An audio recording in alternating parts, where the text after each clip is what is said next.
Hi,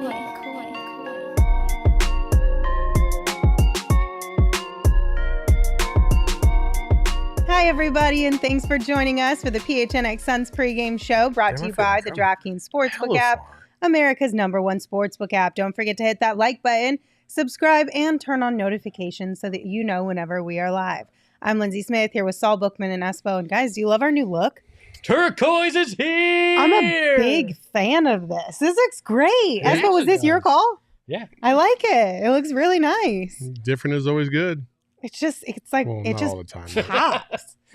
I don't know. I love purple Don't tell and the orange. missus that. Don't get me wrong. I love purple and orange, but there's something about a turquoise Also, that just pops a little bit. I feel hella far from you right now. I also feel really far away realized I was from like, you damn, guys. it feels like she's on the other side of the set.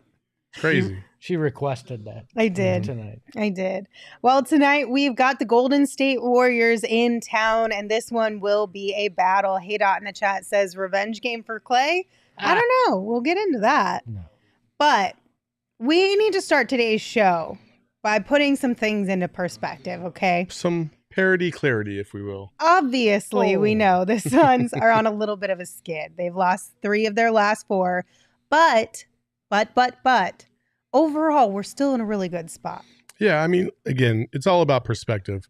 If you look around the league, you realize that the Suns are not they're not playing as poorly as other teams are, yet they're not playing as great as other teams are. Everybody just about is within 4 or 5 games of each other because we've just started the season. Most teams have played, 12, 14, 16 games. But here's a couple numbers to help you feel good, okay? In the last 10 games, all right, for every team in the Western Conference, the last 10 games, 12 teams have either finished with a 4-6 record or a 7-3 record. It's only a 3-game gap right there, okay? We talked about the refs the other night. The Sacramento Kings probably have the biggest gripe with the refs of any team in the league. They got screwed on back-to-back nights, and they should be 8-4 instead of 7-6. So you have that. 19 of the 30 teams in the NBA right now, as we stand, are 500 or better, which is kind of insane. 2/3 of the league is 500 or better. The Suns are 6-4 in their last 10, and they are the second best behind 3 teams in that 10-game span, okay? 6-4 in their last 10, behind Sacramento, Denver, and Dallas. Again, parity. It's all over the league right now. And so it's not the end of the world when you're looking around. Memphis is 4-5 on the road this season. The Suns are 2-3. Like, the Warriors are a complete mess. They don't have a winning record right now coming off of their NBA championship. Things are a disaster. Klay Thompson still doesn't realize he is still not him. And Utah and Sacramento are good. They're good teams. And Utah, we got to play them on Friday. I'm excited to watch that game. I did not think I was going to say those words this season, that I'm excited to see what Utah's all about because they're a completely different team. So, again, parity, it's alive, it's well. I think that heightens the desperation for our fan base because they know that everybody's just about the same. So let's make sure we're just a step above, and we will be. We will be. You just gotta ride this out. They're gonna have some learning lessons, some bumps, but everything's gonna be fine. All I took from that is the laser's working in Sacramento. Yes. Listen, can I just say I'm super stoked for Kings fans right now?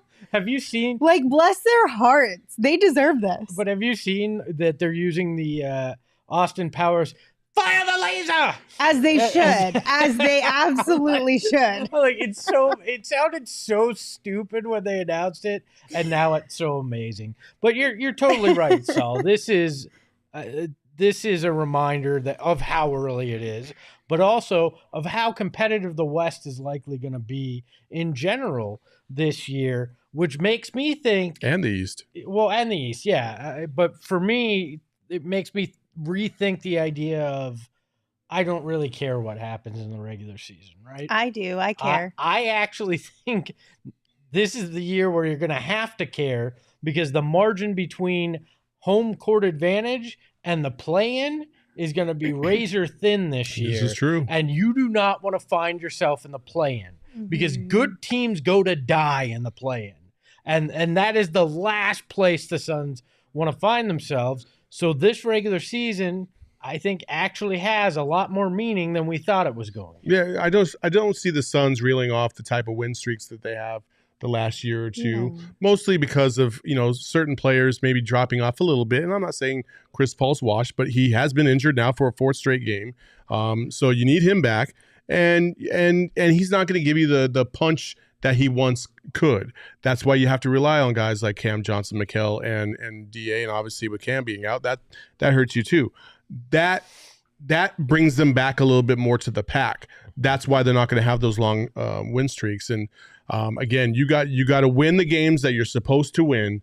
But at this point, you don't even know what games those really are, because you would have thought that the Warriors game at the beginning of the season was like, oh man, this is a big time matchup. And now it's no different than playing Sacramento a year ago. You know what I mean? So the NBA is crazy, but it's fun. And that's what I took away from the other game against Miami. I know it sucked that we got screwed by the refs, and I know that last possession was not ideal, but fuck, that was a fun game to watch. Both teams going at it, defense on both sides, block shots, like big-time plays, big-time shot. Devin Booker with that 3 and then that and one as well. Like, it was a fun-ass game to watch, and that's what I love about the NBA is, like, when you got two teams that are going at it and they play at a high level, it makes it enjoyable to watch. I almost forget that I have a rooting interest for one of these teams because I just want to watch good basketball, and that's what they had the other night. I think, too, like, it adds a little something to the regular season when you're not just completely dominating the league. When things are a little bit closer, right, you get a little more on the edge of your seat, a little more energy gets pumped into some of these games. I don't know. I think it's fun. There is beauty in the journey. It's not just about the playoffs, although they are very, very, very important. There is beauty in the journey. I think the most surprising thing to me, though, in this entire Western Conference start of the season is Golden State being 0-7 on the road. Yeah. That's insane to me. The defending champ coming out of the gates being that bad on the road, and it makes me wonder how much did that, that punch from Draymond really impact this team? Like, did it in some ways shake this team to its core, because they were already having to balance the young guard with the old guard on this team, and then you had one of the key pieces of that old guard punch the face of the young guard in Jordan Poole, and Poole hasn't been the same yet this season, and I'm not saying that that's the sole reason, but it had to have played into it, right? I would think so, because I don't know how you could have something like that happen and how viral it went and how so many people had an opinion on it on either side, right? Mm-hmm. For Jordan Poole or for Draymond Green.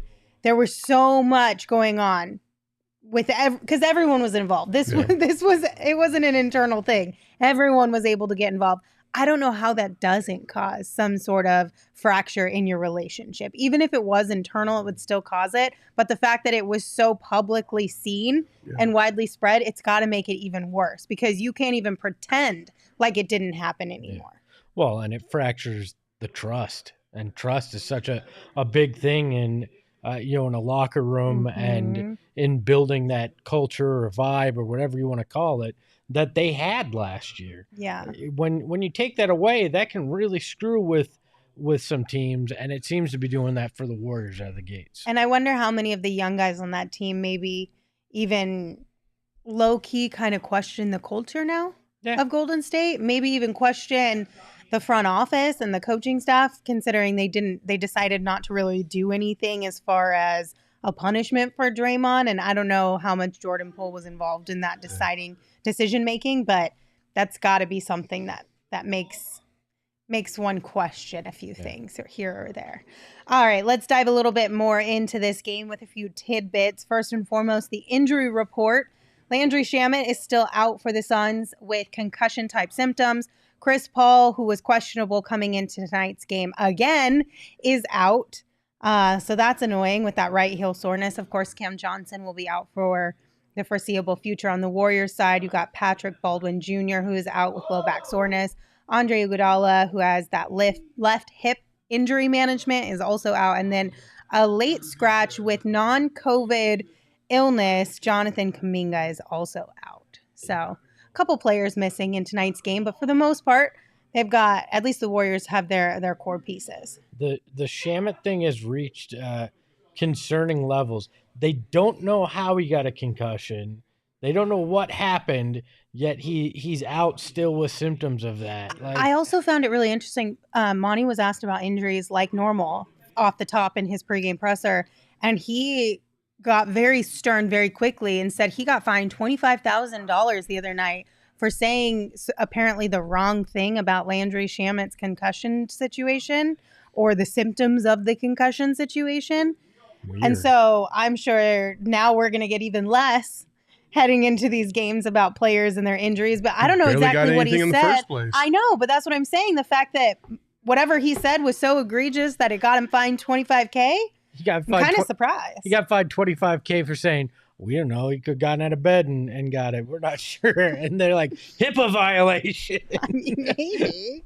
I don't know, but I found that one very interesting. So that's what it's looking like out there on the court. As far as these teams go from their fits, tonight we'll see both teams rocking their brand new City Edition uniforms for the first time, and this one's pretty cool. I'm excited to see this all in action, the uniforms, the court, the whole shebang. I'm excited to see the Suns. I don't know how the Warriors jersey is going to work. But typically, you don't print anything Under where you would tuck it in, right? Because they're going to tuck them in at different levels. I think theirs is going to look weird, but I'm excited to see the turquoise and the court in particular, how that looks on TV. Everything, all the pictures and everything look great. I've been told there's going to be another really cool towel for the players out there tonight. Like I told you about the classic edition towel, and those didn't disappoint. I hear there's a City edition too. That would be cool. That's what gets so excited about. I do.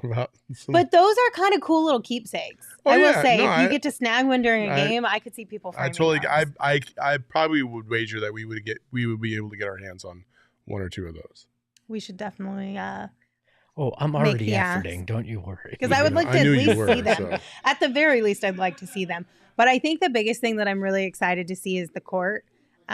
Court is probably, I like the uniforms, but the court I think is the best part of this entire City Edition combination. So I'm excited to see what that looks like on the broadcast tonight. I want to look very close to see if that mountain range at the bottom is the same one from the Valley Court. It's at the very least very similar. I imagine what they did was, because you usually reuse a court and restain it is what they did. So I wonder if they just kept that and then restained the rest of it. So it's like a possibility. I know nobody else cares about that, but I find it interesting. I do. I get it. I don't know how many people said, I wonder if that's the same mountain range. I think they were more focused on the center court logo. Well, speaking of what people will be wearing, we did finally get an update on why Mikal Bridges is not wearing his go-to yellow shoes this year, and here's that reason. Yeah, but fans have been wondering what happened to the yellow shoes. Is there a reason or? Oh, no, I just ran out. I've been trying to find more, but I've been out, trust me. Is that a shout out, maybe a call to action for someone to restock for you? Man, they ain't gonna do it for me, man. I'll just, maybe one day I'll find some yellow ones, but I'll just wait. So yeah, those are 6-year-old shoes. So that's why they couldn't find them. And Nike doesn't do the ID program where you can basically create your own shoe as well.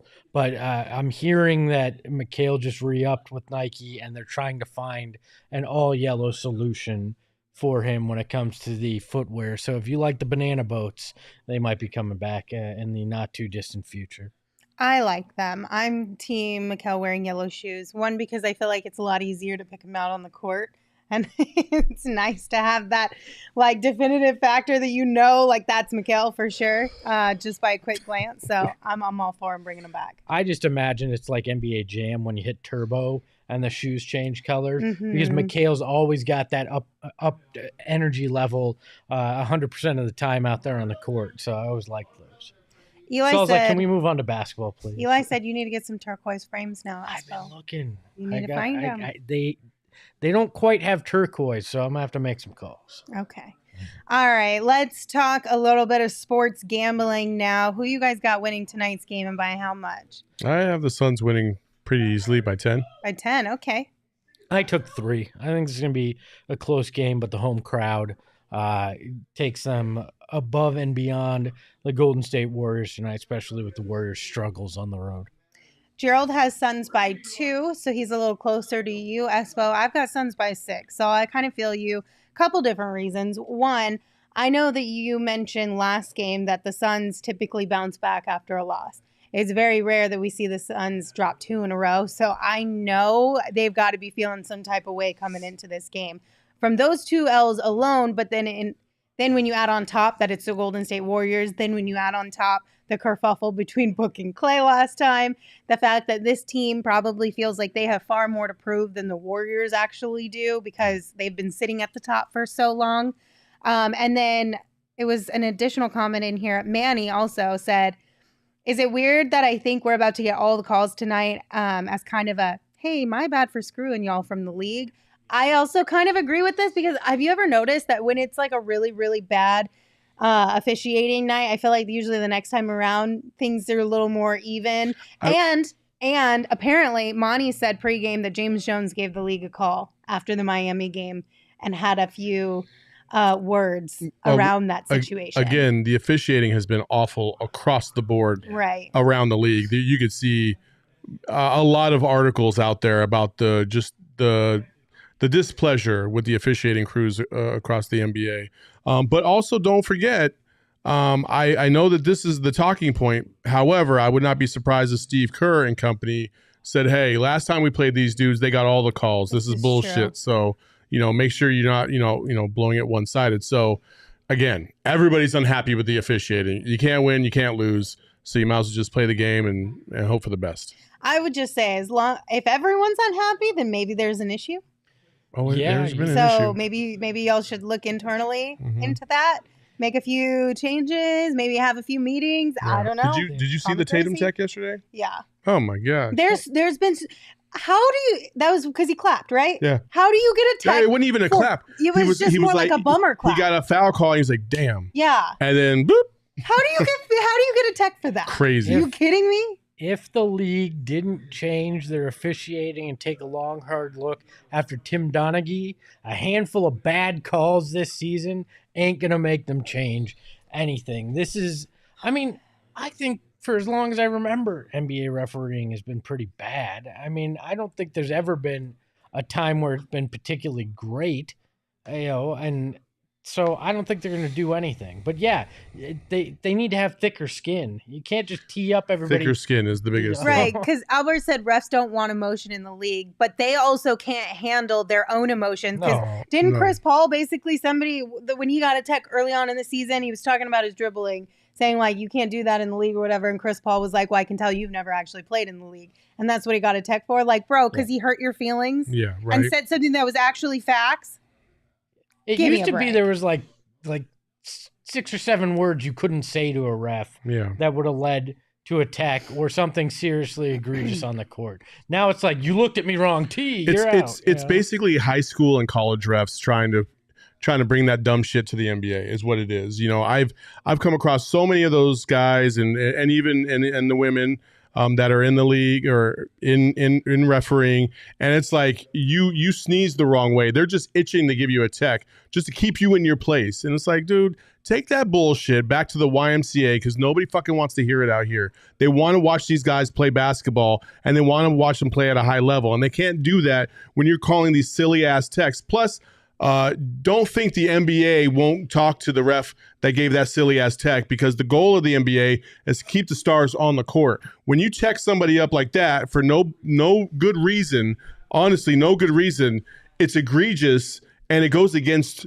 what the NBA is really trying to promote. So yeah, no, I'm not a big fan of that dumb shit. So I hope he got his money back at least for that one. I hope so too. I hope he got his money back for that one. All right, so we told you what we think about tonight's game. What do our friends over at the DraftKings Sportsbook app think about tonight's game? It's a push. This is 2 points in favor of the Suns because they're at home. So no, in favor of the Warriors. It's in favor of the Warriors. In favor of the Warriors. You're right. I read that wrong. I was just being I don't even understand optimistic. how the Warriors have a big win the other night by 20 points over the Spurs, and all of a sudden now they're back to normal. No, they're not. It's the Spurs. They're not. Well, they're on the road. Like, the trend suggests, hey, they're not that good. Yeah. But I guess they look at the injuries for the Suns, and and just see that as a huge hill to climb for this team. I think they match up well right now with the Warriors, but or maybe they just think that at some point in time the losing road streak has to come to an end. Well, yeah, so why not tonight? Of course, it's sometime, but if I don't know, It's a bold move to say that it's going to come at a team that's been very good at home the last couple of years. I mean, good this year too, 6-1 at home. Yeah. What bets are you guys putting down on the draft? Well, I have a juicy one for everybody. Ooh, okay. It is a Superstar Super Boost. Is this one of those parlay things? Yep. So Fun. this is a DK special where right now it says minus 195, but if you opt in, it'll automatically change to a plus 100, and it's for Jason Tatum. Ooh, where's my phone? For Jason Tatum to have over 20 points, Trae Young to have over 20 points. Who was the fourth one? Damn it! I knew I was going to forget. Oh, and then it's Devin Booker and it's Steph Curry, all over 20 points for tonight. And if you had played that, which I did, and I did actually bet on this tonight, right now you'd be halfway up because Jason Tatum, Trae Young had 27, and I do believe Jason Tatum had over 20. Never mind. Motherfucking Jason Tatum. Did you already miss? 19 points he had. Oh, no. That's a first. Motherfucker. That's why Jason Tatum isn't an MVP. Wow. Fuck you, Jason Tatum. Damn, 19 for real? Shit. You want to win your money back, Saul?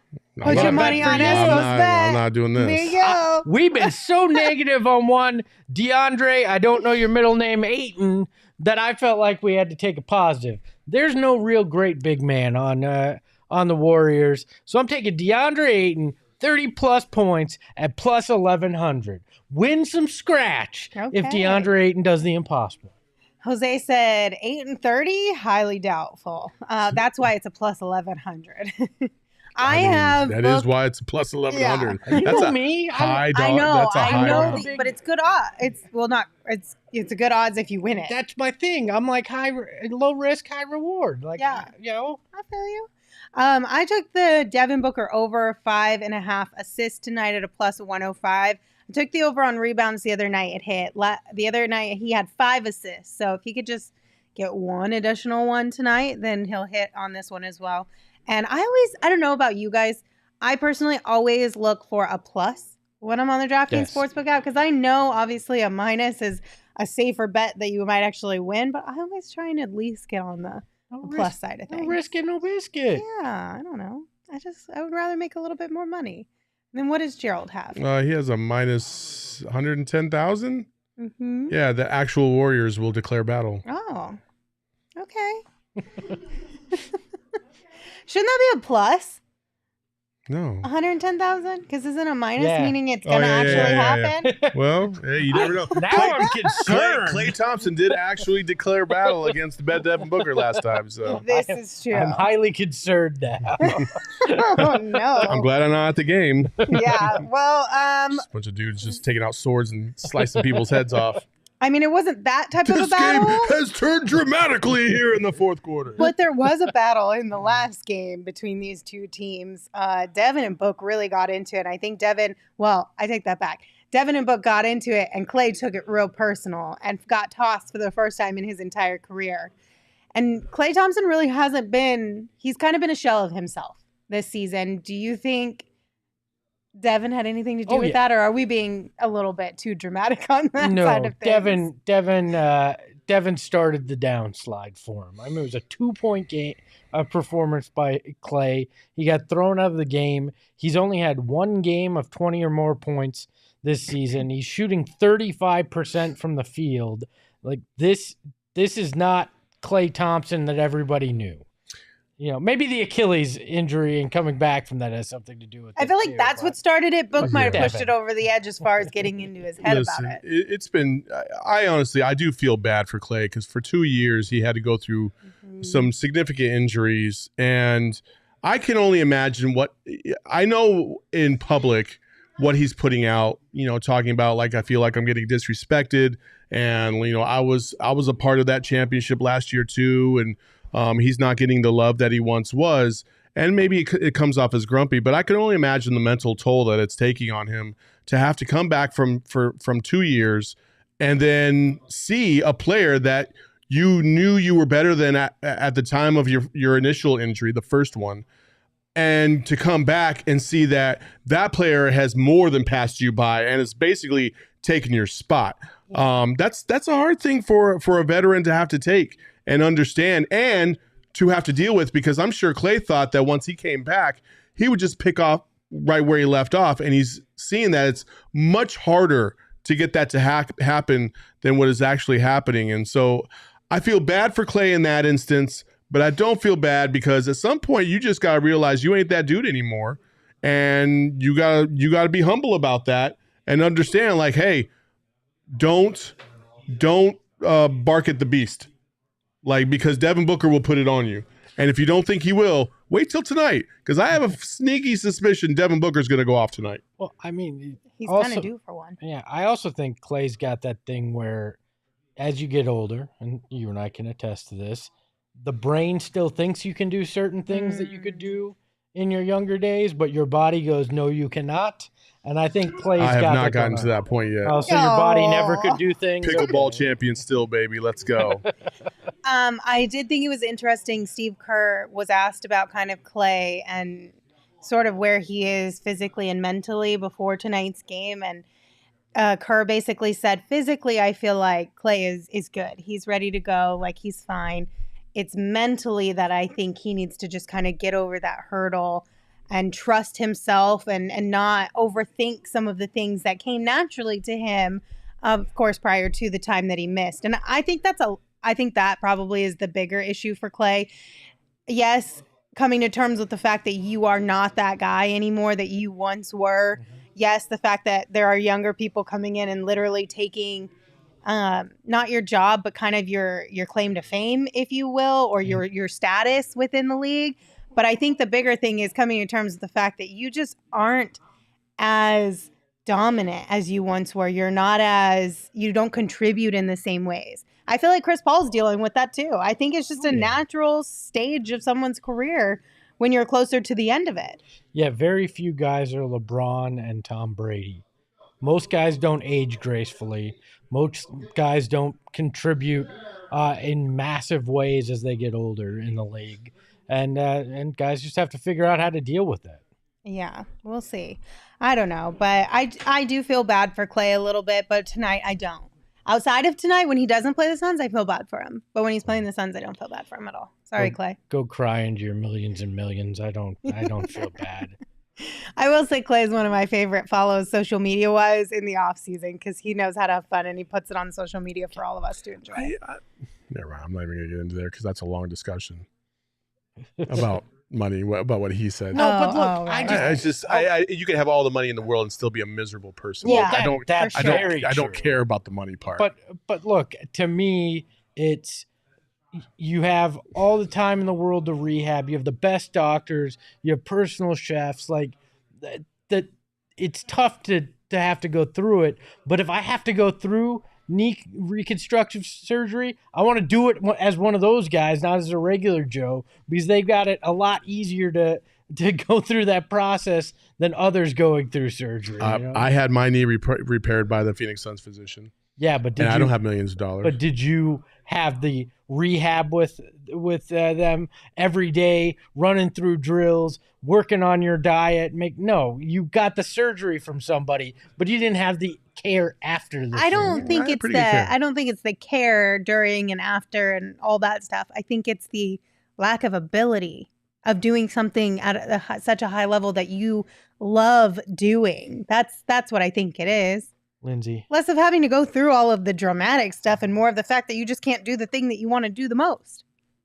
I mean, that's fair, but I still don't feel bad for him. Okay, fine, Espo. All right, well, thank you guys for tuning in. We appreciate you. As always, be sure to meet us right back here after the game wraps up. We'll see you later.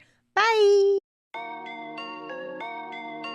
PHNX. Hey yo, my lifestyle is retro. Tell the Phoenix Metro. Megas in control and he ain't never gonna let go. PHNX though. Lindsey, Gerald, Espo.